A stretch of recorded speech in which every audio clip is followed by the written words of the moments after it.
Permission to ask a question, sir? Permission granted, Baldrick, as long as it isn't the one about where babies come from. No. The thing is, the way I see it, these days there's a war on, right? And ages ago there wasn't a war on, right? So there must have been a moment when there not being a war on went away, right? And there being a war on came along. So, what I want to know is, how did we get from the one case of affairs to the other case of affairs? Do you mean, how did the war start? Yeah. The war started because of the vile Hun and his villainous empire building.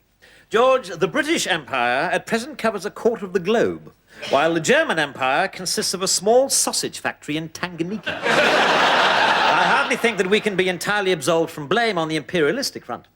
No, sir, absolutely not. Mad as a bicycle. I heard that it started when a bloke called Archie Duke shot an ostrich because he was hungry.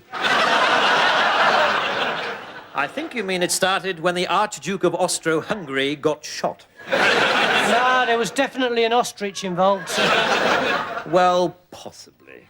But the real reason for the whole thing was that it was just too much effort not to have a war. By gum, this is interesting. I always loved history. The Battle of Hastings, Henry VIII and his 6 knives, all that. You see, Baldrick, in order to prevent war in Europe, 2 superblocks developed. Us, the French and the Russians on one side, and the Germans and Austro-Hungary on the other. The idea was to have 2 vast opposing armies, each acting as the other's deterrent. That way, there could never be a war. But this is a sort of a war, isn't it, sir? Yes, that's right. You see, there was a tiny flaw in the plan. What was that, sir? It was bollocks.